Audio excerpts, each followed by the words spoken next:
क्या आपने कभी महसूस किया है कि जितना ज़्यादा आप गहराई से सोचते हैं उतना ही आप अकेलेपन में डूबते जाते हैं? जितना ज़्यादा आप समझते हैं उतना ही कम लोग आपको सुनना चाहते हैं। यह केवल आपके दिमाग में नहीं है। सोसाइटी ने हमेशा डीप थिंकर से डर फील किया है, ना कि इसलिए कि वे गलत हैं, बल्कि इसलिए कि डीप थिंकर्स जो देख पाते हैं वो और लोग देखना नहीं चाहते। History prove this. सुकरात से लेकर गैलीलियो और टेस्ला तक ब्रिलियंट माइंड्स को डिराइव किया गया, उन्हें चुप कराया गया या इग्नोर कर दिया गया, ना कि इसलिए कि उनमें इंटेलिजेंस की कमी थी, बल्कि इसलिए कि उन्होंने सोसाइटी को फील डाउन कर दिया था।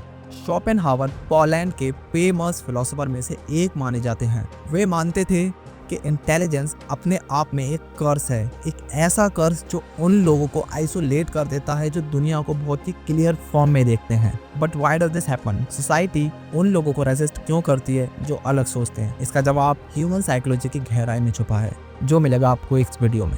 कंसिडर दिस, जब आप किसी ऐसे इंसान के बगल में खड़े हों जो फिजिकली काफी स्ट्रांग है, तो जरूरी नहीं कि आप कमजोर महसूस करें। आप उनकी स्ट्रेंथ को अप्रिशिएट कर सकते हैं। जब आप किसी रिच पर्सन से मिलते हैं तो शायद आपको उनसे थोड़ी जेलसी हो सकती है, but you don't feel personally attacked. लेकिन जब आप किसी एक ऐसे इंसान से इंटरेक्ट करते हैं जो इंटेलेक्चुअली सुपीरियर होता है, तो कुछ अजीब सा होता है।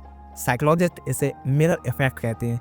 एक डीप थिंकर केवल न्यू आइडिया प्रेजेंट नहीं करता, रैदर अपने आसपास के लोगों की बाउंड्रीज को भी रिफ्लेक्टेड कर देता है। And people don't forgive it easily. एक ऐसे इंसान की प्रेजेंस हु थिंक्स डीपली दूसरों को कमतर महसूस करवा सकता है, वो भी बिना कुछ बोले। So why does this happen? क्यों इंटेलिजेंस किसी भी दूसरी एक्सेलेंस के कंपैरिजन में इतना फील डाउन पैदा करती है? लेट अस कंसीडर दैट हमारा दिमाग different types of brain superiority को कैसे प्रोसेस करता है। जब कोई इंसान फिजिकली स्ट्रांग होता है तो हम उसे एक प्रोटेक्टर के रूप में देख सकते हैं। जब हम किसी रिच इंसान से इंटरेक्ट करते हैं तो हम उसकी सक्सेस को अप्रिशिएट कर सकते हैं या कुछ ऐसा ही अचीव करने की डिजायर रख सकते हैं। ये क्वालिटीज, स्ट्रेंथ, रिचनेस और ब्यूटीनेस, ये सब बाहरी है।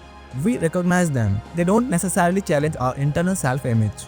फिजिकल स्ट्रेंथ या मेटेरियल वेल्थ के अपोजिट इंटेलिजेंस डेप्थ से हमारी आइडेंटिटी से जुड़ी होती है। हम अपने थॉट्स, बिलीव्स और दुनिया की समझ से खुद को डिफाइन करते हैं। जब हम किसी ऐसे इंसान से मिलते हैं जो एक डीप थिंकर है, गहराई से सोचता है, तो उन बातों पर क्वेश्चन रेज करते हैं जिन्हें हम जनरली एक्सेप्ट करते हैं।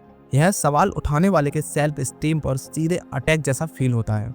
इंटेलिजेंस को अप्रिशिएट करने के बजाय बहुत से लोग अनकॉन्शियसली उसको अपोज करते हैं, न तो इसलिए कि डीप थिंकर्स एरोगेंट होता है, बल्कि इसलिए कि उसकी प्रेजेंस दूसरों को उनकी अपनी बाउंड्रीज को फेस करने पर मजबूर कर देती है। यही रीजन है कि हिस्ट्री में डीप थिंकर्स को सोसाइटी के किनारों पर धकेल दिया गया।